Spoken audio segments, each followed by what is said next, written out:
ஒரு வடக்கத்தில் இருக்க ஒரு வடக்கு மண்ணை கண்ணகியை பற்றி தவறாக பேசிட்டாங்கிறதுக்காக படையெடுத்து போனாங்க நம் முன்னோர் சேரப்பாட்டன். ஆனா இன்னைக்கு அதே இனத்தை சார்ந்த தமிழர்கள் டேபிள் கடியில பெஞ்ச் கடியில ஊர்ந்துகிட்டு அடுத்தவர் காலில் விழுந்துகிட்டு எந்த அளவுக்கு ஒரு வெக்கி தலைகுனியக்கூடிய இடத்துக்கு நம் இனம் வந்திருக்குன்னு பாருங்க. செத்தாலும் சாவுமே ஒழிய இந்த அநீதிக்கு நாம் அடிபணிய கூடாதுங்கிறத மனசுல வையுங்க. இனவெறியை மனதிற்குள் வையுங்கள். அறத்தோடு செயல்படுவோம். ஆனால் எந்தவித சமரசமும் இல்லாம அதிகாரத்தை நோக்கி பயணப்பட வேண்டும். 700 ஆண்டுகளாக இந்த மண்ணுடைய ஆளுகை தமிழரிடம் இல்லை. இந்த பிரச்சாரம் என்பது தொடர்ச்சியாக தமிழ் சமூகத்தில் சொல்லப்படுகிறது. அதை ஏற்கல. மாறாக நம்ம என்ன சொல்கிறோம், நம்ம இயக்கத்துடைய ஒரு கோட்பாடாகவும் கொள்கையாகவும் இருக்கக்கூடியது என்னென்னா, இயற்கையை எந்த விஷயத்திலும் நாம் தடுக்கக்கூடாது. சரிங்களா? இயற்கையாக இருக்கக்கூடிய விஷயங்களை இயற்கையாகத்தான் விடணும். நம்மளுடைய குடும்பத்திற்கு என்ன தேவை என்பது நாம் மனதின் ரீதியாகத்தான் கட்டுப்பாட்டோடு கட்டுப்படுத்தி கொள்ள வேண்டுமே ஒழிய அதற்கு பல விஷயங்களை கொண்டு நம்ம கட்டுப்பாடு செய்யணுங்கிற எண்ணமும் செயலும் இருக்கக்கூடாது. இதை யாரை பார்த்து நீங்கள் கற்றுக்கலான்னு பார்த்தீங்கன்னா, இஸ்லாமிய சமூகத்தை பார்த்து நீங்கள் கற்றுக்கொள்ளலாம்.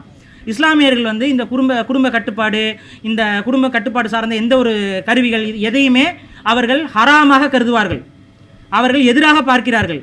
அது ஒரு தீய விஷயமாக கருதுகிறார்கள். தமிழர்களும் ஒரு காலத்தில் அவ்வாறு தான் கருதினோம். ஆனால் இன்றைக்கி நம்மிடம் தொடர்ச்சியாக விழிப்புணர்வுங்கிற பேரில் குடும்ப கட்டுப்பாடு சார்ந்த ஒரு விஷயத்தை திணித்து விட்டார்கள். இல்லை, கொடுமையிலும் கொடுமை என்னன்னு பார்த்தீங்கன்னா, தமிழக ஆரம்ப சுகாதார நிலையங்களில் 2வது குழந்தை பெற்றுக்கொள்ளக்கூடிய பெண்களிடம் அங்கே இருக்கக்கூடிய நிர்வாக பொறுப்பில் இருக்கவர்கள் பல பேர் கொச்சையாக நடந்து கொள்கிறார்கள். ஏன் உங்களால் அடக்கமாக இருக்க முடியாதா? உங்களால் ஒரு குழந்தை மட்டும் பெற்றுக்க முடியாதா? அதுக்குள்ளே இன்னொரு குழந்தைக்கு உங்களுக்கு என்ன தேவை? இந்த மாதிரியான பேச்சு போக்குகள் பலரும் செய்கிறார்கள் என்று பல இடத்தில் செய்திகள் பதிவாகி இருக்கிறது. அது மட்டும் இல்லாமல் அங்கே பாதிக்கப்பட்டவங்க நிறைய பேர் இருக்கிறாங்க. தன்முனைப்போடு எங்கிட்ட பல பேர் இதை சொல்லியிருக்கிறாங்க. இதுக்கெல்லாம் நீங்கள் கவலைப்படக்கூடாது. இயற்கையை நம்ம தடுக்கக்கூடாது. அதனால் குழந்தை ஒரு குழந்தை பெற்றுக்கணும், 2 குழந்தை பெற்றுக்கணுங்கிறதெல்லாம் யாருக்கும் தடை விதிக்க கூடாது. அதில் எந்தவித கட்டுப்பாடையும் வளர்த்து கொள்ளாதீர்கள். உங்களுடைய குடும்ப சூழல், உங்களுடைய பொருளாதார சூழல் எத்தனை குழந்தைகளுக்கு அனுமதி வழங்குகிறதோ அத்தனை தமிழ் பிள்ளைகளை, நல்ல தமிழ் கூறும் பிள்ளைகளை பெற்றெடுங்கள்ங்கிறது தான் நம்ம இயக்கம் வழிகாட்டக்கூடிய வழிகாட்டல். பெண்களுக்கு குடும்பம்ங்கிற அந்த சூழல் வரும்னா எப்போ வரும் பார்த்தீங்கன்னா, பிள்ளைன்னு வந்த உடனே அது அவங்களுக்கு நிர்பந்தமாக இருக்கும். குழந்தை பெற்ற உடனே அந்த குடும்ப சூழல் அவங்கள இல்லற வாழ்க்கைக்குள்ளே உறுதியாக நிலைபெற செய்யும். குழந்தை பெறாமல் இருக்கக்கூடிய பெண்களுக்கு இல்லற வாழ்க்கையில் நிலைபெற வேண்டிய தேவை என்பது இல்லாமல் இருக்கும். வேற எதற்காக அதை சொல்லியிருப்பாரு உங்களுக்கு இப்போ புரிஞ்சிருக்கும். புரியுதுங்களா? அவங்கள பொறுத்த வரைக்கும் நல்ல ஒழுக்கமான குடும்ப வாழ்க்கை இருக்கக்கூடிய எந்த மனிதனையும் அவர்கள் அடக்கி ஆள முடியாது. அப்போ குடும்ப வாழ்க்கையில் கேடுகட்ட ஒரு சமூகத்தை உருவாக்கி விட்டோம் என்றால் அவர்கள் காலத்திற்கும் அடிமையாக இருப்பார்கள். அதாவது இந்த குடும்ப வாழ்க்கையில் ஒரு ஒழுக்கம் இல்லாத நபர்கள் இந்த டாஸ்மார்க்லாம் விழுந்து கிடக்கிறாங்க, நம்ம பார்க்குறோம். அவங்களையெல்லாம் என்னன்னு பார்த்தீங்கன்னா, அவங்க குடும்பத்து மேலே அக்கறை இருக்காது. அவங்களுக்கு குடும்பத்து மேலே அக்கறை இல்லாதவன் தான் தன்னை ஒழுக்கத்தை கெடுத்துக்கொள்வான். உண்மையாகவே குடும்பத்தின் மீது அக்கறை இருப்பவர்கள் அந்த ஒழுங்கின நடவடிக்கைகளில் ஈடுபட மாட்டார்கள். குடும்பத்தின் மீது அக்கறை இருக்கக்கூடிய அத்தனை பேருக்கும் அரசியல் மீதும் அரசாங்கத்தின் மீதும் நாடு மீதும் அக்கறை இருக்கும். புரியுதுங்களா? அதனால் இவங்களை பொறுத்த வரைக்கும், இந்த திராவிட கூட்டத்தை பொறுத்த வரைக்கும் இந்த அக்கறையெல்லாம் மனிதனுக்கு இருக்கக்கூடாது. அக்கறை இருந்துச்சுன்னா இவங்களால திருட முடியாது. அதற்காக இந்த கருத்துக்கள் தான் சொல்லப்பட்டது. தமிழ் தேசியம் தெளிவு ஐடியில் பல பேருக்கு இருக்கு. அவங்க எல்லாருக்கும் ஒரே ஒரு பயம்தான் இருக்கு. எல்லாரும் பேசுவாங்க, எல்லாரும் தெளிவாக பேசுவாங்க, வரலாறு எல்லாமே அவங்களுக்கு எல்லாம் தெளிவாக தெரியும். அவங்களுக்கு ஒரு பயம் என்னன்னா, ஒரு இயக்கமாக இருந்தால் அவங்க போராட வேண்டி வரும். எல்லாரும் இப்போ இருக்கிற கமிட்மெண்ட்ல பார்த்தீங்கன்னா ஒரு 90% பேர் குடும்ப சூழ்நிலை மாட்டிட்டு இருக்காங்க. எப்படின்னா எல்லாருக்கும் loan, housing loan, car loan, எல்லாரும் வேற ஒரு 2 நாள் ஜெயிலில் இருந்தாலும் ஆஃபீஸ்லேருந்து ஒரு எஃப்ஐஆர் ஃபைல் ஆயிடுச்சா, நீ இந்த மாதிரி வேலை புரியுது இந்த மாதிரி ஒரு சுச்சுவேஷன் இருக்கிறதால அவங்க வெளியே பேச பயப்படுறாங்க.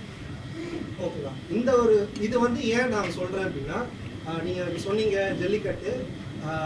ஜல்லிக்கட்டு ஜனவரி 17ஆம் தேதி 2017 காலையில் 7 மணிக்கு நாங்கள் எங்கள் ஃப்ரெண்ட்ஸ், என்னோட சார்பில் ஒரு 10 பேர், அதை ஆர்கனைஸ் பண்ண ஒரு 10 பேர், நாங்கள் ஒரு 20 பேர் காலையில் 7 மணிக்கு இதை ஆரம்பித்தோம்.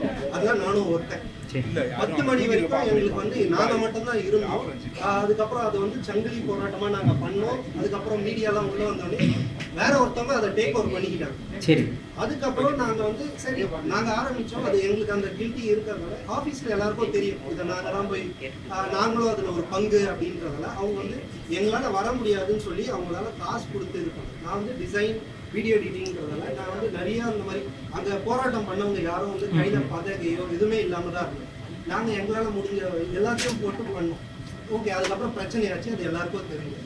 அதுக்கப்புறம் வந்து நாங்கள் வந்து திரும்ப வந்து வீக்கெண்ட் வந்து மார்ச்லேயே உங்களுக்கு சுருக்கமாக சொல்லுங்கள், நேரம் இல்லை.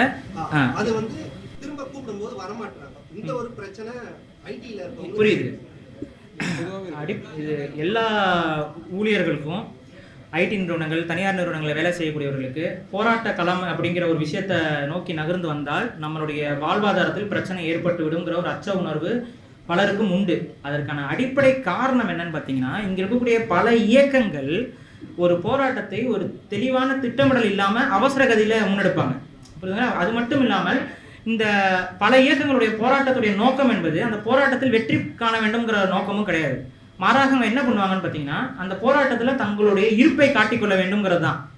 ஒரு போராட்டம் நடக்கும், மக்கள் ஏதோ ஒரு விஷயத்துக்காக போராட்டம் தொடங்குவாங்க, அந்த போராட்டத்தில் நம்ம ஆதரவை காட்டிக்குவோம் அப்படிங்கிற ஒரு விஷயத்தில் தான் பண்ணுவாங்க. அந்த ஆதரவு காட்டுறது போராட்டமாக மாறாது.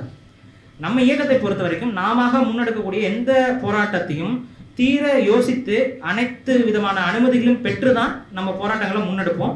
அந்த போராட்டங்கள் எந்த விதத்திலும் மிம்மியளவும் பிரச்சனைக்கு உள்ளாகாத வகையில் தான் திட்டமிடல் என்பது தீட்டப்பட்டிருக்கும். இரண்டாவது, நான் சொன்னது போல போராட்டம் அப்படிங்கிற ஒரு விஷயம் வரும் பொழுது அது மக்களுக்கு எதிராக மாறுவதற்கும் நிறைய வாய்ப்புகள் இருக்கு. அந்த மாதிரி வாய்ப்பு இல்லாத விஷயங்களுக்கு தான் நம்ம போராட்ட வடிவங்களை முன்னெடுக்க வேண்டும். இரண்டாவது, போராட்டம் என்பது மக்களுடைய ஒருமித்த சிந்தனையில வெற்றி பெறாமல் போராட்டங்களை அறிவிப்பதும் ஒரு பெரிய தோல்வியான ஒரு முறை. மக்கள் எல்லாரும் நமக்கு உறுதுணையா இருக்கிற போராட்டங்கள் தான் வெற்றி பெறும். இப்போ நீங்கள் சொன்னீங்களே, ஜல்லிக்கட்டு போராட்டத்தில் ஆரம்பத்தில் கொஞ்சம் பேர் ஆரம்பித்தாங்க, அடுத்து காலமும் சூழலும் அதுக்கு அமைஞ்சது போல் வந்தது. அதனால் ஒரு பெரும் திரளாக மக்கள் வந்து விட்டார்கள். அந்த நேரமே கிட்டத்தட்ட 2010 காலகட்டத்திலிருந்தே தமிழ் தேசிய சிந்தனை கொண்ட பலரும் வந்து ஜல்லிக்கட்டுக்கு ஆதரவான புரிதலை வந்து தமிழகம் முழுக்க பரப்பிட்டாங்க. அப்போ ஒட்டுமொத்த தமிழகமும் ஜல்லிக்கட்டு தேவைங்கிற உளவியல் இருந்தாங்க. அப்போ மக்கள் போராட்டம் வரும்போது அந்த மக்கள் போராட்டத்துக்கு ஒட்டுமொத்த தமிழருடைய ஆதரவும் இருந்தது. அப்போ அந்த போராட்டம் அடுத்த கட்ட வடிவத்திற்கு நாகரிகமாக போனது. அதையும் உங்களுக்கே தெரியும், அதை எப்படி முடிச்சு வச்சாங்கன்னு உங்களுக்கு தெரியும். அப்படி தான் அவங்க முடிப்பாங்க. ஆனால் நம்ம இயக்கம் நடத்தக்கூடிய எந்த வித போராட்டமும், நான் தான் ஆரம்பத்தில் சொன்னது போல், அதில் பங்கு பெறக்கூடிய ஒருத்தருக்கும் பாதிப்பு இல்லாத விதத்தில் முழு முயற்சியோடு நம்ம அந்த போராட்டங்களை கட்டமைப்போம். சும்மா போராடிட்டு இருக்கிறதுக்காக இயக்கம் இல்லை, சரிங்களா? செயல்படுவதற்காகத்தான் இயக்கம். இந்த போராட்டம்ங்கிறது சில நேரங்களில் தவிர்க்க முடியாமல் தேவைப்படும். அப்போ நம்ம அதை செய்வோம். அதனால தனி நபர்களுக்கு பாதிப்பு வராத மாதிரி பார்த்துக்குவோம். ஒரு சமூகத்துடைய பட்டம் வந்து எங்களோட பட்டம் பறிபோகுது, இவங்க எடுத்துக்கிறாங்க அப்படிங்கிற மாதிரி ஒரு சண்டை போட வராங்க. ஆனால் அதே பட்டத்தை ஒரு தெலுங்கை தாய்மொழியாக கொண்ட இசைவேளாளர்னு ஒரு குரூப் வந்து திருடும் பொழுது இந்த பிரச்சனையே இல்லை. அவங்களுக்கு ஒரு அரசியல் தலைவர் கருணாநிதி என்ன பண்ணுறாப்புலனா, இசைவேளாளர் அப்படின்னு சொல்லி ஒரு புதிய சமூகத்தை உருவாக்குறாரு. அப்போ வேளாளர் பட்டம் போகும்போது வேளாளர் சமூகத்தில் இந்த ஒரு குழப்பமே வரல, யாரும் கேட்கல, யாரும் எதிர்த்து பேசலை. மாறாக இன்னொரு கொடுமையும் நடந்துச்சு. வேளாளர்களுக்கு வந்து இடஒதுக்கீட்டில் அவங்க வரமாட்டாங்க. அப்போ அவங்க என்ன பண்ணாங்கன்னா, உங்களுக்கு தான் இடஒதுக்கீடு பிரச்சனை இருக்குல்ல, உங்களுக்கு இடஒதுக்கீடு வேலை வாய்ப்பு வேணும்னா இசை வேளாளர்னு சர்டிஃபிகேட் வாங்கன்னு மறைமுக ஒரு உள்ளடி வேலையும் அங்கே செய்யப்பட்டு, இசை வேளாளரில் இன்னைக்கு காவாசி பேர் யாருன்னு பார்த்தீங்கன்னா, தமிழ் வெள்ளாளர்கள் வந்து நிறைய பேர் வந்து இசை வேளாளர்னு சர்டிஃபிகேட் வாங்கி உட்காந்துருக்காங்க. எனக்கு தெரிஞ்ச நண்பர் ஒருத்தர் இருக்காரு, அவர் தமிழர் தான். ஆனால் அவங்க அப்பா வந்து வேலை வாய்ப்புக்காக வந்து இசை வேளாளர்னு சர்டிஃபிகேட் வாங்கியிருக்காரு. இது எதுக்கு நான் சொல்கிறேன்னு பார்த்தீங்கன்னா, இவ்வளோ திருட்டுத்தனத்தை திராவிடம் பண்ணிக்கிட்டு இருக்கு, புரியுதுங்களா? குடியிலையும் கூட குழப்பத்தை. அப்போ இசை வேளாளர்னு அங்கே பேர் வரும்போது எந்த போராட்டமும் எந்த கோபமும் வரல. ஆனால் சக தமிழ் சமூகம் அதே பேர் எடுக்கும்போது இந்த பிரச்சனை வருதுன்னா சண்டையை மூட்டி விடுறவன் யாருன்னு தெரிய வேண்டாமா? அதை முடிவில் வச்சுக்கணும். இரண்டாவது, இந்த மாதிரியான டிஸ்பியூட்டுக்கெல்லாம் இன்னைக்கு பாரிசாலனால பதில் சொல்ல முடியாது. ஆனால் தமிழ் தேசிய அரசாங்கத்தை அமைத்ததுக்கு அப்புறம் அந்த அரசாங்கத்துடைய முதன்மையாக இருக்கக்கூடிய ஒருத்தரால் அதுக்கு நமக்கு பதில் கொடுக்க முடியும். அதை நோக்கி நம்ம பயணப்படுவது தான் இதற்கான சரியான தீர்வுகள். சக குடிகளுக்குள்ள இந்த மாதிரியான முரண்களை பெரிதுபடுத்தாம அவர்களுக்கு தீர்வு வேணும் தான். ஆனால் அந்த தீர்வை கொடுக்குற இடத்துல யார் இருக்கா? தெலுங்கர்கள் இருக்காங்க. தீர்வு கொடுக்க மாட்டாங்க, பகையை ஊட்டி பெருசாக்குவாங்க. நான் என்ன சொல்றேன், இந்த சண்டையை அப்படியே வச்சுக்கோங்க. சண்டைக்கான தீர்ப்பு எங்கே எழுதப்படும்னு பார்த்தீங்கன்னா, தமிழ் தேசிய அரசாங்கத்தில். தமிழ் தேசிய அரசாங்கத்தை முதல்ல கட்டமைப்போம் வாங்க, 2 பேரும் ஃபர்ஸ்ட் ஒன்றா போய் தமிழ் தேசிய அரசாங்கத்தை கையகப்படுத்துவோம், இவங்களை விரட்டி விடுவோம். அதுக்கப்புறம் இதுக்கான வழிமுறைகளை எல்லாம் பார்த்து யாருக்கு அந்த பட்டம், அதான் நாகப்பதனி சாதியா இல்லை நாகப்பதனி சாதியாங்க எதுன்னு முடிவு பண்ணுவோம். ஆனால் அது வரைக்கும் இந்த சண்டை என்பது தமிழ் சமூகத்தை பிளவுபடுத்துவது. இன்னொன்று, அந்த 23ஆம் புலிகேசியில் இந்த செய்தி என்பது முன்னாடியே வருது இல்லை, இப்போவே புரிய வேண்டாம், இவங்க மறைமுகமாக நம்மிடம் இந்த மாதிரியான பிரச்சனைகளை திணிக்கிறார்கள். அந்த பிரச்சனைக்கு நம்ம வந்து பலியாகி விடக்கூடாதுங்கிறதான் இதில் நம்ம சொல்கிறேன். ஒற்றுமை நமக்கு ரொம்ப ரொம்ப முக்கியம், அதை விட்டுறக்கூடாது. தமிழர்கள் தந்தை வழி சமூகமே, இதில் எந்த வித குழப்பத்தையும் யாரும் உருவாக்கி கொள்ள தேவையில்லை. தந்தையின் வழியில் தான் நமது குடிகள் பெருவாரியாக கடத்தப்படுகிறது. ஒரு சில எயினர் குடியை சார்ந்த மக்களுக்கு மட்டும், எயினர் குடியிலிருந்து வந்த ஒரு சில சமூகங்களுக்கு மட்டும் தாய் வழியில் கிளை என்பது கொடுக்கப்படும், சரிங்களா? ஆனால் அவர்களும் தந்தை வழி சமூகம் தான், தந்தையின் அடிப்படையில் தான் அவங்களோட குடிக்கட்டமைப்பு இருக்கும். பாலை நில குடிகள் ஒரு சிலவைகளுக்கு தாய் வழி சமூகம்ங்கிற மாதிரியான ஒரு குழப்பம் இருக்கு. ஆனால் அவங்களும் தாய் வழி சமூகம் அல்ல, தந்தை வழி சமூகம் தான். மூவேந்தர்கள் தந்தை வழி சமூகத்தை தான் போற்றினார்கள். நமது எதிரிகள் பலரும் தாய் வழி சமூகமாக இருக்கிறார்கள். தாய் வழி சமூகம் தந்தை வழி சமூகம்னா என்னன்னு குழப்பம் இருந்துச்சு அப்படின்னா ஒண்ணுமே இல்லை. தந்தையின் வழியில் நமது அடையாளங்கள் கடத்தப்பட்டது என்றால் அது தந்தை வழி சமூகம், தாயின் வழியில் நமது அடையாளங்கள் கடத்தப்பட்டது என்றால் தாய் வழி சமூகம். இதுலேயும் ஒரு விஷயம் என்னன்னா, தாய் வழி சமூகமாக இன்று இந்தியாவில் இருக்கக்கூடிய பல சமூகங்களுக்கு தாய் வழி சமூகம் என்று சொல்வதை விட தந்தை பேர் தெரியாத சமூகம் என்று தான் சொல்ல வேண்டும். காரணம், அவர்களுடைய வாழ்வியல்ல ஒருவனுக்கு ஒருத்திங்கிற கோட்பாடு கிடையாது. அது தமிழர்களுக்குள்ள எந்த சமூகத்துடையும் அந்த மாதிரி அவனுக்கு பழக்க வழக்கம் இல்லை. ஸோ தமிழர்கள் தந்தை வழி சமூகம் தான், அதில் அவங்களுக்கு எந்த குழப்பமும் வச்சுருக்காரு. இப்போ வந்து பார்த்தீங்கன்னா தமிழ்நாட்டில் எல்லா அரசு அலுவலகங்கள், எல்லா துறைகளையும் சரி, எல்லா துறைகள்லையுமே ஊடகத்துறையாக இருந்தாலும் சரி, ஊடகத்தில் வந்து பொழுதுபோக்குத்துறை, செய்தித்துறை, எல்லா துறைகள்லையுமே உங்களுக்கே தெரியும் பிறமொழியாளர்களின் ஆதிக்கம் இருக்குது. அரசு அதிகாரிகள், சாதாரண விஏஓ, எல்லா துறைகளும் நீங்களே சொல்லியிருக்கிறீங்க. இப்போ இதுக்கு எல்லாத்துக்கும் இப்போ தமிழர்களோட எண்ணிக்கை அதில் கம்மியாக இருக்குது கம்பேரிட்டிவ்லி. ஸோ அந்த சின்ன அதிகாரத்திலிருந்து முதலமைச்சர் அதிகாரம் வரைக்கும் நம்மளுடைய அதிகாரம் போனாதான் நமக்குள்ள இருக்கிற எல்லா பிரச்சனைகளுக்குமான சொல்யூஷன் இருக்கும். ஸோ அந்த அதிகாரத்தை நோக்கி போறதுக்காக நம்மளுடைய இயக்கம் எந்த மாதிரி செயல்பாடுகளை எல்லாம் முன்னெடுக்கும்? தமிழ்நாட்டில் எல்லா துறைகளிலும் பிறமொழியாளர்கள் பெருகி இருக்கிறாங்க. அதிகாரத்திற்கு உள்ளே போனால் தான் அவர்களை வந்து அகற்ற முடியும். அப்போ அந்த அதிகாரத்தை நோக்கி போகிறதற்கு என்ன விதமான செயல்பாடுகளை நம்ம இயக்கம் முன்னெடுக்கும்னு கேட்டிருக்காரு. எல்லா விஷயத்தையும் நம்ம உண்மையாகவே வெளிப்படையாக சொல்லிட்டு இருக்க முடியாது. நம்ம அதுக்கான திட்டமிடல்களை நோக்கிய ஒரு முதல் படி தான் இது. இந்த முதல் படி நம்ம எடுத்து வச்சுருக்கோம். அடுத்த பல படிகள் இருக்குது, அதை நோக்கி தான் நம்ம போகணும். ஆனால் அதிகாரத்தை நோக்கிய பயணம் தான் இது. இன்னொன்று, சில இயக்கங்கள் வந்து ஜனநாயக கட்டமைப்புகள் இல்லாமல் தேர்தல் பாதை, திருடல் பாதை அப்படின்னு சொல்லி ஒதுங்கி போவாங்க. நம்ம இயக்கம் அவ்வாறு இருக்க போகிறது இல்லை. தேர்தல் பாதையும் நாம் கையில் எடுப்போம். அதற்கான நேரமும் காலமும் வரும் பொழுது அதையும் நாம் கையில் எடுப்போம். அதற்கான வாய்ப்புகளும் நமக்கு இருக்குது. அதை நோக்கி அதெல்லாம் வந்தோன்னா ஒரு குறிப்பிட்ட அளவுக்கு நம்ம கூட்டம் என்பது, நமது கட்டமைப்பு என்பது உறுதி பெற வந்து வெற்றி என்பது நமக்கு தெரியும். நம்ம நின்னா ஜெயிப்போம் அப்படிங்கிற ஒரு நிலை வரும்பொழுது நம்ம அடிப்போம். சும்மா நின்று தோக்குறது நம்மளுடைய பழக்கமாக இருக்க போகிறதில்ல. நம்ம நின்னா ஜெயிக்கிறோம் அப்படிங்கிற மாதிரி ஒரு இடத்திற்கு கட்டமைப்பை வலுப்படுத்தி விட்டு படை பெருக்கி விட்டு தாக்குதல் தான். என்னை பாதுகாத்துக் கொள்வதற்கு எனக்கு தெரியும்.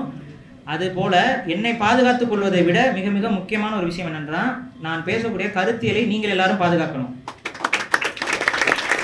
இன்னைக்கு நான் இருக்கேன், நாளைக்கு யாருக்கும் எதுவும் சொல்ல முடியாது. அப்படி இருக்கிற பட்சத்தில் இந்த கருத்தியலை நீங்கள் யாரும் விட்டுவிடக்கூடாதுங்கிறது தான் நான் இங்கே வந்து தெளிவாக பதிவு செய்கிறேன். தனி மனிதர்களுக்கு இறப்பு உண்டு, எல்லாமே உண்டு. ஆனால் ஒரு கருத்தியலுக்கும் ஒரு செயல்பாட்டிற்கும் ஒரு உண்மைக்கும் வரலாறுக்கும் இழப்பு கிடையாது. இல்லை, மிக முக்கியமானது என்னென்னா, இது ஒரு சாதாரண விஷயம் அல்ல. கிட்டத்தட்ட 700 ஆண்டுகளுக்கு முன்பு நமது முன்னோர்கள் இழந்த ஒரு விஷயத்தை நாம் மீட்டெடுக்க போகிறோம். 700 ஆண்டுகள் சாதாரண விஷயம் இல்லை. நம் முன்னோர்கள் யாரும் சும்மா விட்டுட்டு கொடுத்துட்டு போகல.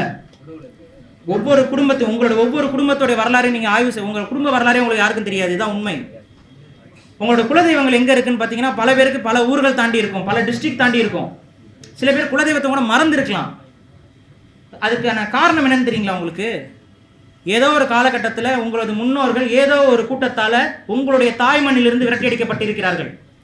பஞ்சம் முளைக்க அலைஞ்சிருக்கிறோம். நம்ம உயிரை பாதுகாத்துக்கொள்ள, நம் பெண்களை பாதுகாத்துக்கொள்ள, நம் குடும்பத்தை பாதுகாத்துக்கொள்ள தமிழர்கள் பல இடத்துக்கு சிதறிக்கப்பட்டிருக்கோம். இன்னைக்கு தமிழர்களுடைய குடிபெயர் தாங்கிய ஊர்களை விட தமிழர் அல்லாதவர்களுடைய குடிபெயர் தாங்கிய ஊர்கள் தமிழகத்தில் அதிகம். ஒரு வீழ்த்தப்பட்ட சமூகத்துடைய குரலாக நாம் ஒலித்துக் கொண்டிருக்கிறோம். 700 ஆண்டுகளுக்கு முன்னாக இந்த மண்ணை காக்க வேண்டும் என்பதற்காக ரத்தம் சிந்திய முன்னோர்களின் இரத்த துளிகளாக நாம் இங்கே நின்று கொண்டிருக்கிறோம். இதை நம்ம யாரும் மறந்துடக்கூடாது. அவர்கள் அந்த வேலோடும் வாளோடும் இந்த மண்ணுடைய உரிமைக்காக போராடி மடிந்த பொழுது அவர்கள் நெஞ்சத்தில் என்ன இருந்திருக்கும்? நான் இங்கே வீழ்கிறேன், நாளை யாராவது நம் சந்ததி இந்த மண்ணை மீட்கும் அப்படிங்கிற ஒரு கனவோடு தான் ஒவ்வொரு வீர மறவனும் இங்கே மடிந்திருப்பான். அந்த கனவை எவ்வாறாவது நாம் நிறைவேற்றி விட வேண்டும். அதற்காக தான் நாம் நிற்கிறோம். அந்த வெறி இன வெறி கொள்ளுங்கள். இதை தான் நான் திரும்ப சொல்றேன். இனப்பற்று, இன உணர்வு, இனவெறியை மனதிற்குள் வையுங்கள். அறத்தோடு செயல்படுவோம். ஆனால் எந்தவித சமரசமும் இல்லாம அதிகாரத்தை நோக்கி பயணப்பட வேண்டும். 700 ஆண்டுகளாக இந்த மண்ணுடைய ஆளுகை தமிழரிடம் இல்லை. அதை மீண்டும் தமிழரிடம் ஒப்படைப்பது தான் இந்த இயக்கத்துடைய அடிப்படையான குறிக்கோள். அதை நோக்கி நாம் வேகமாக பயணப்பட வேண்டும். மீண்டும் ஒரு தமிழ் தேசிய ஆட்சி மலர வேண்டும். சேர, சோழ, பாண்டிய முன்னோர்கள் நமக்கு வழிகாட்டிகளாக இருந்திருக்கிறாங்க. அவர்களுடைய வீரமும் மானமும் இன்னொன்று புரிஞ்சுக்கணும். ஒரு வடக்கத்தில் இருக்க ஒரு வடக்கு மண்ணை கண்ணகியை பற்றி தவறாக பேசிட்டாங்கிறதுக்காக படையெடுத்து போனாங்க நம் முன்னோர் சேர பாட்டன். ஆனால் இன்னைக்கு அதே இனத்தை சார்ந்த தமிழர்கள் டேபிள் கடியில, பெஞ்ச் கடியில ஊர்ந்துகிட்டு, அடுத்தவர் காலில் விழுந்துகிட்டு, எந்த அளவுக்கு ஒரு வெக்கி தலைகுனியக்கூடிய இடத்துக்கு நம் இனம் வந்திருக்குன்னு பாருங்க. செத்தாலும் சாவுமே ஒழிய இந்த அநீதிக்கு நாம் அடிபணிய கூடாதுங்கிறத மனசுல வைங்க. உணர்வு மனசுல வச்சுட்டீங்க அப்படின்னா உங்களை யாராலும் வீழ்த்த முடியாது. மனதில் உணர்வை உறுதியாக்கி கொள்ளுங்கள். தமிழினத்தை மீட்டெடுக்க வேண்டும் என்ற கனவை உறுதியாக்கி கொள்ளுங்கள். அதுதான் நம்ம மீட்டெடுக்கும். முன்னாடியே சொல்லியிருக்கேன், ஒரு புறா மட்டும் தப்பிக்க முயற்சிச்சா சாத்தியம் இல்லை. எல்லாரும் ஒன்றாக சேர்ந்து பறந்தா தான் இதுல நமக்கு விடிவு நிச்சயம். அதை நோக்கி நம்ம பயணப்படுவோம். கண்டிப்பா நமக்கு எதிர்ப்பு எல்லா தரப்பிலிருந்து வரும். நமக்கு நேர்ல இருந்து வேல் பாய்ச்சறவனும் இருப்பான், பின்னிருந்து முதுகுல குத்துறவனும் இருப்பான். அதையெல்லாம் கடந்துதான் இந்த இயக்கம் கரை சேரும். ஆனால் அயராமல் நம்ம செயல்பட வேண்டும். கருத்தியலை தலைமையாக கொள்ள வேண்டும். இதுதான் நம்ம திரும்ப திரும்ப சொல்றது. இங்க இருக்கக்கூடிய ஒவ்வொருத்தருக்கும் குலதெய்வம் இருக்கும். அதை ஒரு யுக்தியாக சொல்கிறேன். அந்த குலதெய்வங்களுக்கு உங்களுடைய குடும்பத்தின் ரீதியாக நீங்கள் ஏதாவது செய்வீர்கள்.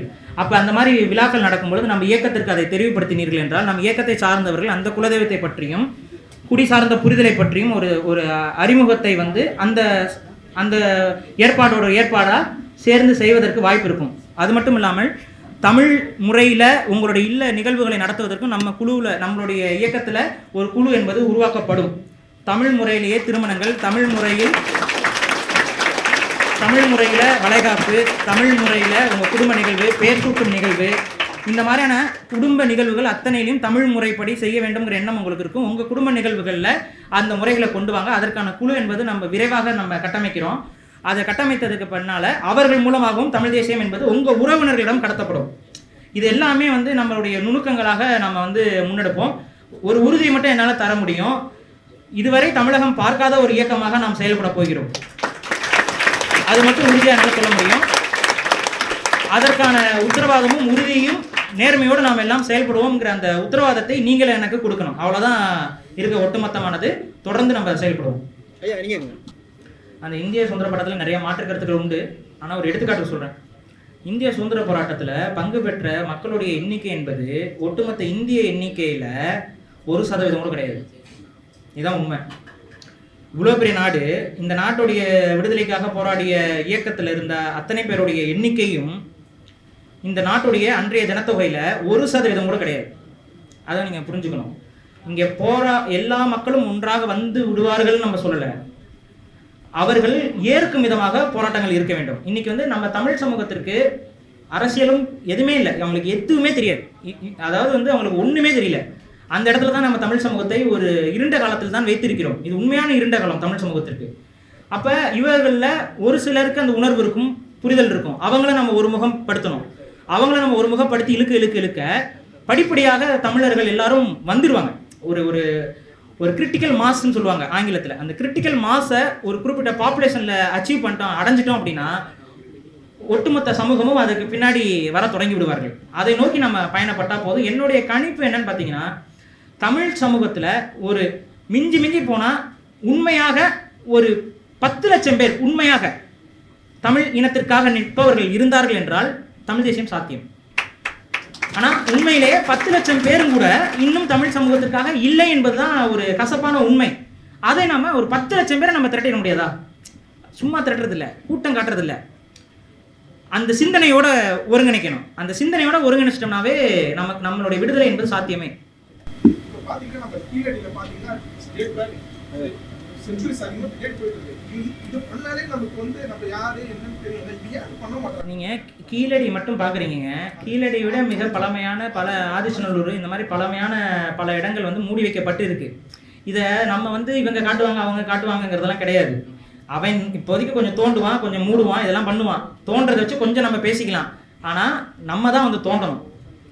புரியுதுங்களா? இன்னும் நான் சொல்கிறேன், இங்கே ஈழத்தில் நமக்கு இனப்படுகொலை நடந்ததுன்னு சொல்கிறோம். ஆனால் வெளிப்படையாக ஒன்று சொல்லணும், கிட்டத்தட்ட ஒரு 300 ஆண்டுகளுக்கு முன்னாடி தமிழகத்தில் ஒரு பெரிய இனப்படுகொலை நடந்திருக்கு. அது வரலாற்று சூடுகளில் எல்லா இடத்துலையும் பதிவு செய்யப்பட்டிருக்கு. தெலுங்கர் படையெடுப்பு தமிழகத்துக்குள்ளே வரும் பொழுது இங்கே பெரிய இனப்படுகொலை என்பது நடந்தேறி இருக்கிறது. அதுக்கான வரலாற்று தகவல்கள் அவ்வளோ கிடக்கு. ஆனால் அதற்கான வரலாற்று சூடுகளே எங்கேயுமே கிடைக்கல.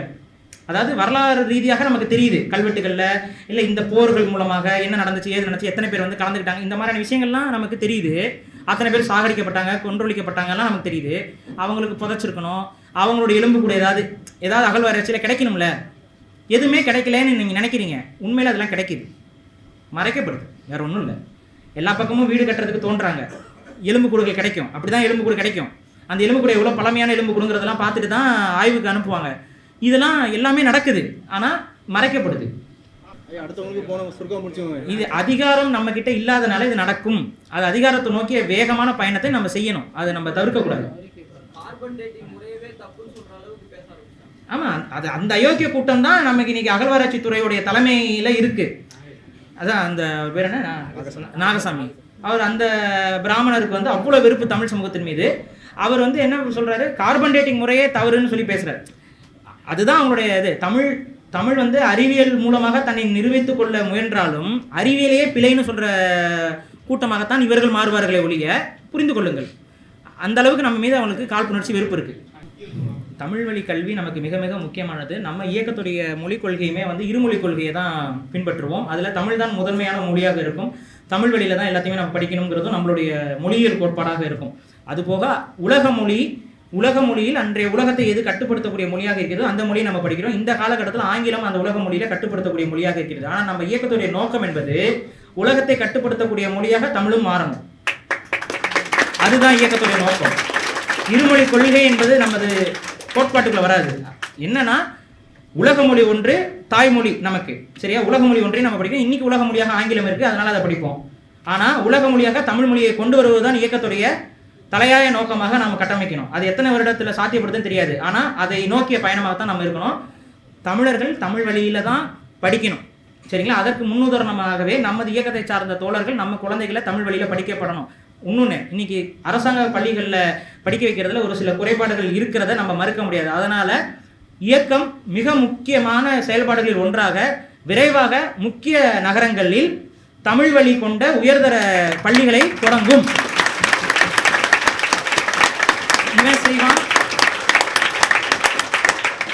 இவன் செய்வான் அவன் செய்வாங்கிறதுக்காக இல்லை, நமக்கான கல்வியை நாம் தான் நம் குழந்தைகளுக்கு கற்றுக் கொடுக்க வேண்டும். அதற்காக முதல் கட்டம் எவ்வளோ வேகமாக அதெல்லாம் சாத்தியப்படுத்த முடியுமோ அதை சாத்தியப்படுத்துவோம்.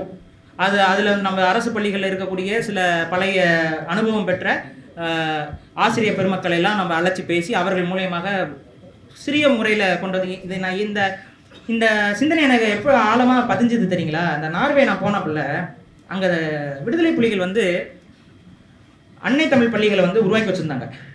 அங்கெல்லாம் வந்து உங்களுக்கே தெரியும், ஒரு ரெஃப்யூஜியாக போகிறாங்க, அங்கே அந்த நாட்டில் வந்து அவங்களுக்கு படிப்படியாக தான் முன்னேறி இருப்பாங்க, வேற ஒரு மொழி வேற ஒரு கட்டமைப்பு. அங்கேயே தமிழ் வழியில் அவங்க பள்ளிக்கூடங்கள் நடத்திட்டு இருக்காங்க. அங்கேயே அவங்களால செய்ய முடிஞ்ச ஒரு விஷயத்தை நம்மளால இங்கே செய்ய முடியாதா?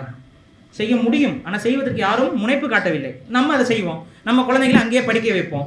நம்ம குழந்தைங்களுக்கு ரொம்ப சிறிய தொகையில் அங்கே சொல்லிக் கொடுப்போம். அதன் மூலமாக தமிழ் வழியில் படிக்கக்கூடிய குழந்தைகளுக்கு ஆற்றல் அதிகமாக இருக்குங்க என்பதை நிறுவனம் செய்வோம். அந்த நிறுவனம் தான், அந்த குழந்தைகளுடைய வளர்ச்சியும் சிந்தனையும் தான் அடுத்த கட்ட பெற்றோர்கள் வந்து, ஓ, தமிழ் வழியில் படித்தா இவ்வளோ அறிவாக நம்ம குழந்தைகள் வளர முடியும், பண்போடு ஒழுக்கத்தோடு வளர முடியும். இன்றைக்கி சிபிஎஸ்சி ஸ்கூல் குழந்தைகள்லாம் நீங்கள் பார்த்தீங்கன்னா பண்பு கிடையாது. அதுகளுக்கு அறிவு இருக்கா இல்லையாங்கிறது ரெண்டாவது விஷயம், பண்பு இல்லை. அப்போ அது எல்லாத்தையும் சொல்லிக் கொடுக்கக்கூடிய ஒரு பள்ளிக்கூடமாக நாம் உருவாக்குவோம். அந்த பள்ளிக்கூடங்கள் தேவைப்படும். அது வரைக்கும் நான் சொன்னது போல் இருமொழி கொள்கை, தமிழ் மொழியை உலக மொழியாக்குவது என்பது நமது லட்சியமாக இருக்கும். வணக்கம். வணக்கம், என் பேர் வந்து ராமன், சென்னையிலேருந்து வரேன். ஐக்கில் போயிருக்கேன். நம்மளோட போஸ்டரில் வந்து நம்மளோட ஐக்கானை வந்து தேசிய தலைவர் எடுத்துக்கிறோம். ஆனால் நம்ம போஸ்டரில் வந்து தேசிய தலைவரோட படம் பயன்படுத்தப்படல. இதுக்கான காரணம் தெரிஞ்சுக்கலாமா? இல்லை அடிப்படை என்னென்னா இது ஒருங்கிணைப்பு குழு அப்படின்னு சொல்லி தான் நம்ம கூப்பிட்டுருக்கோம். இன்னொன்று என்னென்னா தலைவரை வந்து பதாகையில் காட்டுறதும், தலைவரை வந்து சும்மா ஒரு ஃபோட்டோவில் காட்டுறதும், இல்லை தலைவர் பக்கத்தில் நம்ம முகத்தை போட்டுக்கிறதும் நம்ம அரசியல் அல்ல. தலைவரை பற்றி நம்ம இங்கே பேசுகிறோம். ஆனால் தலைவருடைய புகைப்படத்தை போட்டு இந்த கூட்டத்தை நடத்துறதுக்கு நம்ம முயற்சி பண்ணியிருந்தோம்னா என்ன நடந்திருக்குங்கிறது உங்களுக்கு தெரியும். புரியுதுங்களா? அப்போ நமக்கு செயல்பாடு மிக முக்கியம், விளம்பரம் நமக்கு முக்கியம் இல்லை. விளம்பரம் நமக்கு முக்கியம் இல்லை, இதுதான் செயல்பாடு தான் நமக்கு முக்கியம். ஸோ அதனால் செயல்பாட்டிற்கு எது சரியான விஷயமோ அதை தான் நாங்கள் தொடர்ச்சியாக செய்வோம். அதை நான் இங்கே பதிவு பண்ணுறேன். தலைவர் வந்து நம்ம நெஞ்சத்தில் இருக்கிறாரு, மனசில் இருக்கிறாரு, நமது இறையாக அவர் இருக்கிறார். ஸோ அதனால் எந்தவித சமரசமும் அதில் இருக்க போகிறதில்ல, அதை நான் பதிவு பண்ணுறேன். அது இல்லாமல் வள்ளுவர் என்பது ஒருவர் மட்டும், ஏன்னா தமிழ் சமூகத்தில் ஒட்டுமொத்த ஐக்கானாக இருப்பவர் வந்து வள்ளுவர். அவரை மட்டும் நாங்கள் இப்போதைக்கு பயன்படுத்தியிருக்கோம். மற்றபடி தமிழ் முன்னோர்கள் அத்தனை பேரும் நமக்கான வழிகாட்டிகளே. ஸோ அதனால் எந்த இது தமிழர் அல்லாத ஒருவர் கூட நமக்கு எதையுமே வழிகாட்ட வேண்டிய அவசியம் இல்லை, அவர்களை ஏற்க வேண்டிய அவசியம் நமக்கு இல்லை. அந்த செயல்பாடு தமிழர் செயல்பாடுன்னு சொல்கிறாங்க இல்லையா, எல்லாரும் பேசுகிறாங்க, அறையில் பேசுகிறாங்க, எல்லாரும். எனக்கு தெரிஞ்ச ஒரு கருத்து, உலக தமிழர்கள் தமிழ்நாட்டிலேருந்து தான் வெள்ளக்காரனால எல்லா நாட்டுக்கும் சேர்க்கப்பட்டான். இலங்கையில் இருக்கட்டும், எந்த நாட்டில் இருந்தாலும் நம்ம நாட்டுக்கு வந்த தமிழ் மக்களை அகதியாக அடிமையாக வச்சிருக்கிறான். என்னுடைய கருத்து என்னன்னா, எந்த நாட்டில் இருக்கிற தமிழனும் தமிழ்நாட்டில் குடியுரிமையும் வாக்குரிமையும் உண்டு என்ற அந்த கருத்தையும் தமிழ் தேசிய லட்சியத்தை நம்ம அடையும் பொழுது நமக்கென்று ஒரு நாடு அமையும். கரெக்டாக? அந்த நாட்டில் உலக தமிழர்கள் அத்தனை பேருக்கும் வாக்குரிமை இருக்கும். அவர்கள் வெளிநாட்டு குடிமக்களாக இருந்தாலும் இரட்டை வாக்குரிமை அவங்களுக்கு இருக்கும். அதனால் அதான் சாத்தியம். ஈழத்தமிழர்கள் இந்த மண்ணின் மைந்தர்களும் கூட, சரிங்களா? அவர்கள் வேறு நாடு, நம்ம வேறு நாடு அப்படிலாம் கிடையாது. அது மட்டும் இல்லாமல் ஈழம் தனிநாடு, தமிழ்நாடு தனிநாடுங்கிற பார்வையும் நமக்கு கிடையாது. 2 நிலப்பரப்பும் ஒரே நிலப்பரப்பு, நடுவில் கடல் இருக்குல்ல, அந்த கடலும் நம்ம கடல், அவ்வளோதான்.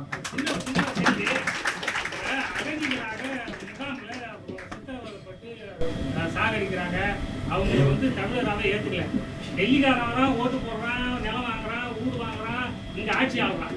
நம்ம தமிழ் குடி இலங்கையில் இருக்கிறவன், சிங்கப்பூரில் இருக்கிறவன், லண்டனில் இருக்கிறவன் இங்கே வர்றதுக்கு விசா வாங்கிட்டு வர்றான்.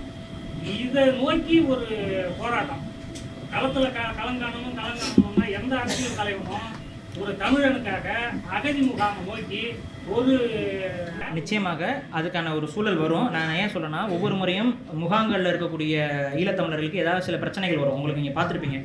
அப்படி பிரச்சனை வரும்போது நாம் அதை பேசுவோம், அப்புறம் அது கடந்து போயிடுவோம். இப்படி தான் தொடர்ச்சியாக நடந்துகிட்டு இருக்கு. போராட்டமாக இருக்கணும்ன்ற ஏதாவது ஒரு இதுக்கப்புறம் நம்ம இயக்கம் தொடங்கியதற்கு பின்னால் ஏதாவது இந்த மாதிரி ஒரு நிகழ்வு நடக்கும். அப்போ மக்கள் பார்வையில் இந்த விஷயங்கள் பேச்சு பொருளாக ஆகும். அந்த நேரத்தில் நம்ம இயக்கத்துடைய கட்டமைப்பு வலுவாக இருக்கும் பட்சத்தில் நீங்கள் சொல்வது போல ரொம்ப ஒரு உக்கிரமான ஒரு போராட்டத்தை ஒட்டுமொத்த தமிழர்களும் முன்னெடுக்கும் விதமாக நாம் ஒரு கட்டமைப்பை உருவாக்குவோம்.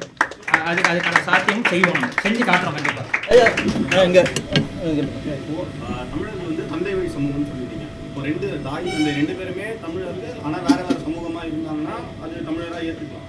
இப்போ சில பேர் வந்துட்டு தாய் வந்து தமிழராக இருப்பாங்க, தந்தை வேற இனமாகவே இருப்பாங்க, இல்லை தந்தை தமிழராக இருப்பாரு, தாய் மாதிரி இருப்பாங்க. ஒரு உதாரணத்துக்கு இப்போ அவங்க தாய் வந்து தெலுங்கராக இருக்காங்க அப்படின்ற அந்த குழந்தைய வந்து நம்ம தமிழ் தேசத்துக்கு எடுத்து வந்து அவங்ககிட்ட வந்து நம்ம விஜயநகர இதை பற்றியும் பேசினா அவங்க குழப்பம் வராதா? ஏன்னா தாயினுடைய பாசமாக அவங்களுக்கு இருக்கும், இல்லாமல் இருக்காது. அப்படின்னும் போது இது எப்படி நமக்கு எப்படி? அவருடைய கேள்வி என்னன்னா, தமிழர்கள் தந்தை வழி சமூகம்னு சொல்லிட்டீங்க. இப்போ நான் ஆக்சுவலாக நான் சொன்னது என்னென்னா, தந்தை வழி சமூகத்திற்கு அது சொன்னது. நீங்கள் அதை எப்படி புரிஞ்சுக்கிறீங்கன்னா, இப்போ இவரோட தந்தை தாயின்னு புரிஞ்சுக்கிறீங்க. அப்படி கிடையாது. சமூகத்துடைய கட்டமைப்புக்கு அதை சொன்னது. ஒவ்வொரு சமூகத்திற்கும் குடி என்பது தந்தை வழியில் கடத்தப்படுறது தான் தமிழர் மரபு. இப்போ ஒரு குறிப்பிட்ட நபருக்கு வந்து எடுத்துக்காட்டுக்கு வந்து தந்தை வந்து தமிழர், தாய் வந்து பிறமொழியாளர், இத்தகையவரை நாம் வந்து எப்படி எடுத்துக்கொள்வது அப்படின்னா, நமது முன்னோர்கள் நமக்கு வழிகாட்டியது என்னென்னா, தந்தை வழியில் தான் குடி என்பது கடத்தப்படும். அந்த குடி இப்போ ஃபார் எக்ஸாம்பிள், இப்போ தந்தை வந்து மறவராக இருக்கிறாரு, தாய் வந்து ஒரு பிறமொழி சமூகம், தெலுங்கு சமூகமாக ஏதோ இருக்கிறாங்க. இப்போ இவங்களுக்கு ஒரு குழந்தை பிறக்கும். இவங்களுடைய சமூகமாக நாம் எதை எடுத்துக்கொள்ள போகிறோம்? தந்தை வழியில் அவருடைய சமூகமாக அவரை நாம் எடுத்துக்கொள்ளலாம். ஆனால் அந்த குழந்தை என்பது கலப்பினமாகத்தான் நம்ம கருதுவோம். ஆனால் அந்த குழந்தை அடுத்த கட்ட தலைமுறையில் திரும்ப தமிழ் வழியிலேயே திருமணம் செய்து முடித்து வருகிறார்கள் என்றால் அவர்களுடைய குடும்பத்தை தமிழ் குடும்பமாக ஏற்றுக்கொள்ளலாம். இதில் நமக்கு ஒரு தெளிவு இருக்கணும். இன்னொன்று என்னன்னா, சில இயக்கங்கள் இல்லை கலப்பு நடந்து விட்டாலே நான் ஏற்றுக்கொள்ள மாட்டேன் அப்படின்னு சொல்லி சில பேர் சொல்லிக்கிட்டு இருக்காங்க. அவங்க செயல்படட்டும், அதில் எனக்கு எந்த பிரச்சனையும் கிடையாது. ஆனால் குடி ஒற்றுமை கோட்பாட்டுக்கு அது ஒரு தடைக்கல்லாக வந்து நிற்கும். காரணம் என்னன்னா, தந்தையும் தாயும் தமிழனாக இருந்தால் மட்டும்தான் தமிழன் அப்படிங்கிற அந்த உளவியலை நீங்கள் ஆணித்தனமாக விதைக்க சமூகங்களுக்குள்ளேயும் அது போக ஆரம்பிக்கும், சாதிகளுக்குள்ளும் அது போக ஆரம்பிக்கும். அப்போ அகமன உறவை இன்னும் அது வலுப்பெறச் செய்வதற்கு வழியாக போயிடும். காதலுக்கும் ஒரு காதலிக்கிறது இதெல்லாம் இந்த இனத்தவரோட நடக்கணும் அந்த இனத்தவரோட நடக்கணும்னா யாருக்கும் தடைபட முடியாது. அது மனித இயல்பு. இது இது இது இது மனித இயற்கைக்கு புறம்பாக நம்ம அரசியல் பேச முடியாது. அதனால நம்ம வரையறையின் அடிப்படையில் பிறமொழி தாயோ தந்தையோ ஒருவர் இருக்கிறார் என்ற பட்சத்தில் குழந்தை கலப்பினமாக கருதப்படும். ஆனால் அவருடைய குடியாக கடத்தப்படுவது தந்தை வழியில் கடத்தப்படும். ஆனால் அடுத்த தலைமுறையும் அவர் எவ்வாறு வடிவமைத்துக் கொள்கிறாருங்கிறத பார்த்து அவருடைய இணக்கம் என்பது தமிழ் சமூகத்துக்குள்ள இணைத்துக் கொள்ளலாம். இதுதான் நம்மளுடைய இயக்கம் முன்வைக்கக்கூடிய கருத்து. சரிங்க.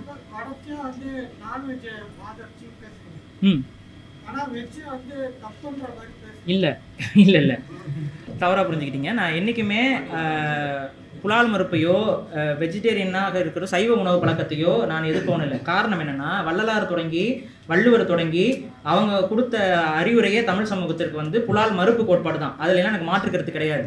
ஆனால் ஒருவருடைய உணவு பழக்க வழக்கம் என்பது அவருடைய தனித்த தன்மை கொண்டது. இப்போ ஒரு சில சமூகங்கள் வந்து கடவுளுக்கு வந்து கெடா வெட்ட மாட்டாங்க. தமிழ் சமூகத்திலே அது உண்டு. கெடா வெட்டுற தமிழ் சமூகமும் உண்டு. இதனால இது எது சரியான முறை அப்படின்லாம் கிடையாது. தமிழர்களே இந்த புரிதலோட தான் இருந்தாங்க. எடுத்துக்காட்டுக்கு ஐயனாருக்கு வந்து பலி கொடுக்கக்கூடாது, கருப்பசாமிக்கு பலி கொடுக்கலாம். ஐயனாரும் கருப்பசாமி ஒரே கோயில் இருக்கக்கூடிய கோயில்கள் பல கோயில்கள் இருக்கும். அங்கே நீங்கள் கவனிச்சிங்கன்னா கருப்பசாமிக்கு பலி கொடுக்கும் பொழுது ஐயனாருக்கு திரை போட்டு விடுவார்கள். நீங்கள் பார்க்காதீங்க, கொஞ்சம் ஓரமாக நிலுங்கன்றுவாங்க. கருப்பசாமிக்கு பலி போட்டு சாப்பிட்டுருவாங்க, சாப்பிட்டு திரையை நீக்கிடுவாங்க, அவ்வளோதான். ஐயனாருக்கு சைவ படையல் போடுவாங்க. இந்த இரண்டு தன்மையும் ஏற்றுக்கொள்ளுடைய பக்குவம் நமக்கு இருக்கணும்னு நான் சொல்கிறேன். உணவுக்குள்ளே நம்ம வந்து அரசியல் செய்யக்கூடாது. அதே போல் இந்த உணவை சாப்பிட்டால்தான் தமிழன் என்று ஒத்துக்கொள்வேன், இந்த மாமிசத்தை சாப்பிடாதவனை தமிழன் என்று ஏற்றுக்கொள்ள மாட்டேங்கிற இந்த மாமிசத்திற்கு விளம்பரமும் நான் இன்னைக்கு சைவம் சாப்பிடுவது தவறுன்னு யாரும் இங்கே சொல்லலை. ஆனால் அசைவம் சாப்பிடுவது தவறுங்கிற ஒரு கண்ணோட்டம் என்பது அசைவம் சாப்பிடுவர்கள் மீது திணிக்கப்படுது. அதை நம்ம ஏற்க முடியாது. அதை தான் நம்ம சொல்கிறோம்.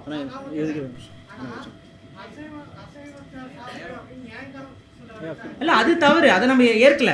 கண்டிப்பாக அப்படி யாரும் சொல்லக்கூடாதுங்க. அது 1-2 இடங்கள்ல அது நடக்கலாம். ஆனால் அது பெரும்பான்மையாக சமூகத்தில் இன்னும் அப்படி நடக்கலை. அதனால் ஆனால் யாருமே யாருக்கும் இதை நீ சாப்பிடு இதை நீ சாப்பிடக்கூடாதுன்னு நம்ம சொல்ல முடியாது. அதுதான் நம்ம சொல்கிறோம். கண்டிப்பாக புதிய வகையில் தான் இருக்கும். எந்த இயக்கத்துடைய கட்டமைப்பு மாதிரியும் இருக்காது. முழுக்க தனித்தன்மையோடு தான் இந்த இயக்க கட்டமைப்பு இருக்கும். அது நான் அதுக்கான தனி இதை நான் காணொலியாகவே வெளியிடுவோம். ஆப்பிரிக்காவில் குடியடையாளம் இருக்கிறதுனால அவங்க தமிழர்கள் நம்ம கண்டுபிடிச்சோம். இப்போ நம்ம நிறைய பேரோட பேரே தமிழில் இல்லை, பேருக்கு பின்னாடி நம்ம தமிழ் துணியே போடுறதில்லை. நம்ம கூட பழகிறப்போ தமிழ் அடைக்கிறது வீட்டுக்கு போனால் தான் நம்ம தெரிஞ்சா என்னன்னு கண்டுபிடிக்கணும். இப்போ அது கட்டாயமாக நம்ம குடியடையாளத்தை வெளிப்படுத்தணுமா? இல்லை, இது எதையுமே நம்ம கட்டாயத்தின் பேரில் வெளிப்படுத்த முடியாது. ஆனால் தமிழ் குடி அடையாளங்களை என் பேருக்கு பின்னால் போட்டுக்கொள்ள வேண்டும் என்று விரும்புபவர்களை தடுக்கக்கூடாது. புரியுதுங்களா? அது தவறும் கிடையாது. அதை எல்லாரும் பெருமையோடு போட்டுக்கொள்ளலாம். அதை தான் நம்ம சொல்கிறோம். அது உண்மைதான். ஏன்னா நீங்கள் பேர் வைக்கிறதுக்கு பல பேர் ஜோசியக்காரங்கிட்ட போய் கேட்குறீங்க, அவள் விஷுன்னு முடி புஷ்ஷுன்னு முடின்னு தான் பேரை சொல்லுவான்.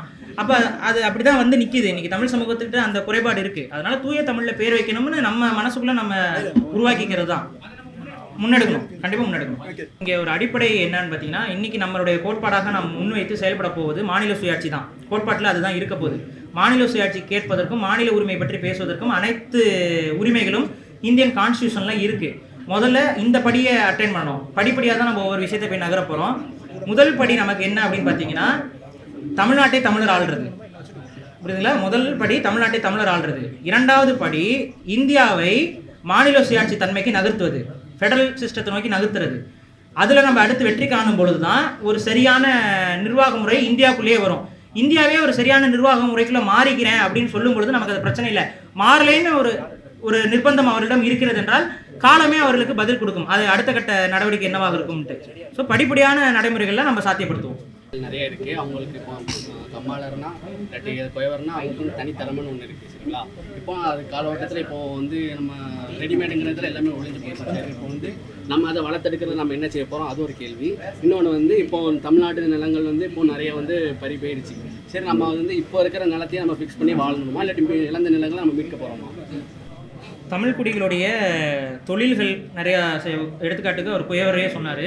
குயவர்கள் நிறைய பேர் பானைகள், இந்த கலை சார்ந்த சில விஷயங்கள்லாம் செய்கிறாங்க. இப்போ அவங்கெல்லாம் என்ன செய்கிறது அப்படின்னா, நான் இந்த கூட்டத்திலே நான் சொல்லியிருப்பேன், இயக்கம் என்பது தற்சார்பு பொருளாதாரத்தை மனதில் வைத்து பயணிக்கப்படும் அப்படின்னு சொல்லி. அதில் இது எல்லாமே அடங்கும். தற்சார்பு பொருளாதாரத்தில் தமிழ் குடிகளுடைய தொழில் சார்ந்த சில விஷயங்களுக்கு அவர்களுடைய தொழில்களை, அவர்களுடைய பொருட்களை நம்ம இயக்கத்தை சார்ந்தவர்களே இன்னைக்கு பாருங்கள், நிறைய பேர் வந்து மண்பானையில் சமைக்க தொடங்கியிருக்கிறாங்க. அதை நாம் ஊக்குவிப்போம். மண்பானையில் சமைப்பதும், மண்பானையில் வீட்டில் இருக்கக்கூடிய பொருட்களை செய்வதற்கும், மண்பானை சார்ந்த விஷயங்களை செய்வதற்கும் இது குயவர் சமூகத்திற்கு ஒரு பெரிய பொருளாதாரத்தை உருவாக்கி கொடுக்கும். அது மட்டும் இல்லாமல் கலை சார்ந்த பொருட்களில் அவங்க சிலை செய்வது இதெல்லாம் அவங்க செஞ்சுட்டு இருக்காங்க. நகை செய்கிறது, பொற்கொள்ளர்கள் இருக்காங்க. இது எல்லாமே நமக்குள்ள முடிகிற மாதிரியான ஒரு நெட்வொர்க்கிங்கை நம்ம உருவாக்கும். கண்டிப்பாக அதை நோக்கி இயக்கம் வந்து முழுவீச்சோடு செயல்படும். இழந்த நிலங்கள் நம்ம எப்படி கண்டிப்பாக அது எல்லாம், அதாவது இழந்த நிலங்களை எப்படி மீட்கிறதுனா அதுக்கு நமக்கு அதிகாரம் வேணும். அதிகாரத்தின் வழியில தான் அதை நம்ம செயல்படுத்துவோம். அதுக்கு அதிகாரத்தை நோக்கி நம்ம முதல்ல நகரணும். இந்த தன்னின பகை என்பது எப்போ சாத்தியப்படும்னா, அதாவது அது ஏன் வருதுன்னு நம்ம புரிஞ்சுக்கணும். அது உண்மையாகவே இனத்தின் மீது பற்று கொண்டு செயல்பட்டீர்கள் என்றால் அது வராது. நம்மளுடைய சுயநலத்துக்காக செயல்பட்டோம்னா தன்னின பகை வரும். புரியுதுங்களா? நம்ம இயக்கத்தில் இருக்க யாரும் தன்னின பகை காட்டாதீர்கள்ங்கிறதா நம்மளுடைய அறிவுரையாக இருக்கிறது, வழிகாட்டலாம். 2026 நம்ம தேர்தலை நோக்கி நகரும் அளவிற்கு வளர்ச்சி அடைவோமான்னு தெரியல. ஏன்னா நான் அப்படியே சொன்ன மாதிரி தாழ்வு மனப்பான்மை வந்து தமிழ் சமூகத்துக்குள்ள இருக்குது. இன்றைக்கே இவ்வளோ பேர் வருவீங்கன்னு எதிர்பார்க்கல. இவ்வளோ பேர் வந்திருக்கீங்க. ஆனால் இயக்கத்துடைய கட்டமைப்பு எவ்வளோ வீரியமாக இருக்கிறதோ அதை பொறுத்து தான் அதெல்லாம் முடிவு செய்யப்படும். நம்பிக்கை இருக்கலாம். நம்ம அதை நோக்கியான செயல்பாடுகள் செய்யும் பொழுது அது சாத்தியப்படுத்துவோம்.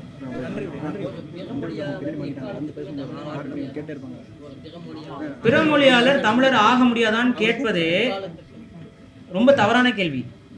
அது அடுத்த இனத்தை அழிக்கக்கூடிய பாங்கு தமிழர்களுக்கு கிடையாது. அவரும் அவர் இனத்திற்கு தேவை. அந்த இனத்தின் மைந்தனாக அவர் இருக்கட்டும். நம்மளோட இனம் நமக்கு முக்கியம் இல்லைங்க. அது வந்து நீங்கள் அப்படின்னு பார்த்தா அப்போ வந்து நாமெல்லாம் குரங்குகள் தான் சொல்லிக்கணும். அறிவியல் ரீதியாக பார்த்தீங்கன்னா மனிதனே சொல்லக்கூடாது, குரங்குன்னு தான் சொல்லணும். குரங்குலேருந்து மனுஷனை மாறிட்டோம், குரங்கு மாதிரியே செயல்பட முடியாது. அதே போல் தமிழிலிருந்து தெலுங்கராக மாறிவிட்டார்கள், தமிழிலிருந்து கன்னடர்களாக மாறிவிட்டாங்கன்னா அவங்களுக்கும் தனித்துவம் வந்துருச்சு, போயிடட்டும். நமக்குள்ளே அவங்களை இணைச்சிக்க கூடாது. அவங்க தமிழுக்கு தொண்டு செய்யலாம், தமிழர்களோட நட்பு பாராட்டலாம், ஆனால் ஒருபோதும் தமிழராக ஆக நினைக்கக்கூடாது. புரியுதுங்களா? அப்படி நீங்கள் அப்படி ஆகணும்னு அவங்க நினைக்கிறாங்கன்னா அவங்களோட நினைப்பே பிழை. அப்படி நினைக்கிறவர்கள் பலரும் தமிழர்களை ஆளணுங்கிற நோக்கம் கொண்டு தான் நினைக்கிறாங்க. இன்றைக்குமே வந்து பார்த்தீங்க, அப்போ நாங்களாம் வந்து தமிழ்நாட்டை ஆளக்கூடாதான்னு கோவப்படுறாங்க. ஆளக்கூடாதுங்க, அதுதான் நம்ம சொல்கிறோம். ஆளக்கூடாது, நீ ஆளக்கூடாது, நீ என்னை அடித்து அதிகாரத்தை பறித்து வச்சுருக்க, அதிகாரத்தை மண்ணின் மைந்தர்கிட்ட ஒப்படைக்கிறது தான் அவங்களோட அரசியலாக இருக்கணுங்கிறத நம்ம எடுத்து சொல்லணும். பிற மாநிலங்கள் வந்து நம்ம அதிக நிலத்தை வந்து இழந்திருக்கும். கேரளாவில், கர்நாடகாவில், ஆந்திரா, நம்மளோட தமிழ் நிலப்பகுதி மீட்கணும். நம்மளுடைய தேசிய நிலப்பரப்பு இன்னைக்கு கேரளா, கர்நாடகா, ஆந்திரா போன்ற மாநிலங்களிடம் இழந்திருக்கிறோம். அதே போல் ஈழத்திலையும் சிங்களவரிடம் நிறைய நிலங்களை இழந்திருக்கோம். இவை எல்லாத்தையும் மீட்கிற அளவுக்கு நம்மளுடைய கட்டமைப்பு என்பது வலுவாக வேண்டும்.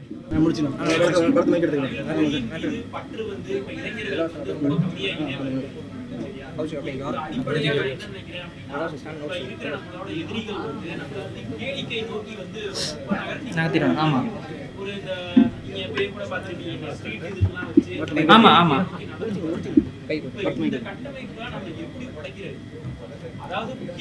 நீங்கள் நம்ம இப்போ என்னன்னா, இன்னைக்கு நம்ம வந்திருக்கோம்ல, அத்தனை பேருமே இந்த கட்டமைப்பு உடைச்சு வந்தவங்க தான்.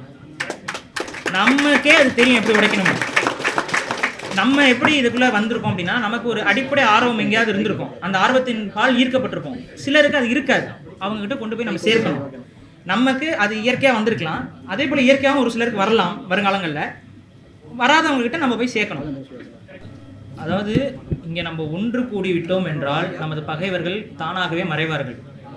பாரதிதாசன் தொட்டு இதுதான் நம்ம சொல்லிட்டு இருக்கிறோம்.